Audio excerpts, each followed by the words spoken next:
A full national coronavirus lockdown has come into force in Austria. It's the first country in Europe to announce such a step as COVID cases surge.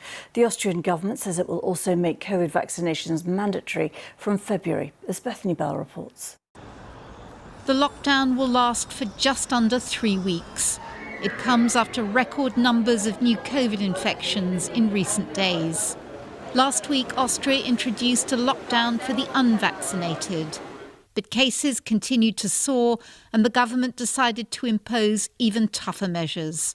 Meine Damen und Herren, wir alle zusammen. The Chancellor Alexander Schallenberg said COVID vaccinations will become mandatory as of February. The move is controversial. Thousands of people took to the streets this weekend in protest at the plans for compulsory jabs. Around 2/3 of Austrians are fully vaccinated, one of the lowest rates in Western Europe.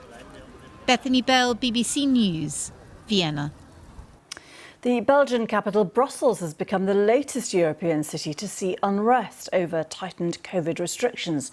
Tens of thousands of people marched in protest and there were 40 arrests. Well, these disturbances follow protests in a number of European countries, and there was a third night of unrest in some Dutch cities, as Anna Holligan reports. Another day of unrest, unsettling another European capital. This is Brussels. What began as an organised peaceful march quickly turned nasty. Some protesters threw fireworks at police, others targeted their vehicles. Officers intervened with tear gas and water cannon. Belgium has just brought in new rules in response to a sharp rise in infections. Demonstrators are mainly angry about the use of COVID passes, which stops the unvaccinated from entering venues such as restaurants or bars. Some object to plans to make vaccinations mandatory for health workers. We know that the virus is there, but we leave it to people to decide whether or not to be vaccinated. I came to give my opinion about freedom of expression and individual choice, and really to be able to respect everyone's choices. The Netherlands witnessed the most extreme violence this weekend. Rotterdam was rocked by rioters. Police opened fire, shooting at the crowd with live rounds in response to what they described as a life-threatening situation.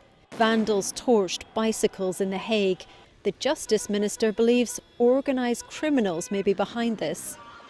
These are not demonstrations, these are attacks on police and firefighters. More than 50 arrests have been made and many more will follow.